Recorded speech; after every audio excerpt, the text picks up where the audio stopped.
54 ఏళ్ల శ్రీదేవికి కోర్టు అంటే కొత్తేమీ కాదు. తాను నటించిన పులి చిత్రానికి ఇస్తామని చెప్పిన పారితోషికం పూర్తిగా ఇవ్వలేదని ఆ నిర్మాతలపై కేసు పెట్టింది. శ్రీదేవి తండ్రి అయ్యప్పన్ చెన్నైలో న్యాయవాది. చిన్నప్పుడు కూతురు సరదా పడినప్పుడల్లా ఆమెను కోర్టుకు తీసుకెళ్లేవాడు.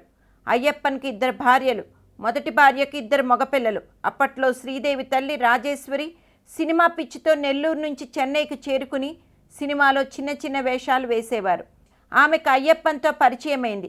ఆ పరిచయం ప్రేమగా మారి పెళ్లికి దారి తీసింది. రాజేశ్వరి అయ్యప్పన్లకు పుట్టిన పిల్లలే శ్రీదేవి, శ్రీలత. 1963లో ఆగస్టు 13న పుట్టిన శ్రీదేవి అసలు పేరు శ్రీ అమ్మయ్యంగార్, ముద్దు పేరు పప్పి. 5 ఏళ్ల వయసులోనే నటించడం ప్రారంభించింది. 1993లో గోవిందా సినిమాలో నటిస్తున్న రోజుల్లో శ్రీదేవికి గృహ సమస్యలు ఆరంభమయ్యాయి. తన సంపాదన అంతా ఏమవుతుందనే గందరగోళం మొదలైంది. ఆ సమయంలోనే ఆమెకు నిర్మాత బోనీ కపూర్ తటస్థపడ్డాడు. 1996లో జూన్ 2న శ్రీదేవి ఇదివరకే పెళ్లైన బోనీ కపూర్ను వివాహం చేసుకున్నారు. దాంతో ఆమె తల్లిదండ్రులు భగ్గుమన్నారు. కుటుంబ కలహాలు మొదలయ్యాయి.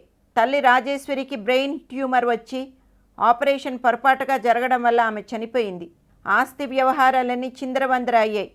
శ్రీదేవి ఆస్తిలో తనకు బాగా ఉందని చెల్లెలు శ్రీలత మద్రాస్ కోర్టులో వేసిన కేసు శ్రీదేవికి తలనొప్పిగా మారింది. చివరికి చెల్లెలికి వాటా ఇవ్వక తప్పలేదు. శ్రీదేవికి చిత్ర నిర్మాణం మీద కూడా ఆసక్తి ఉండేది.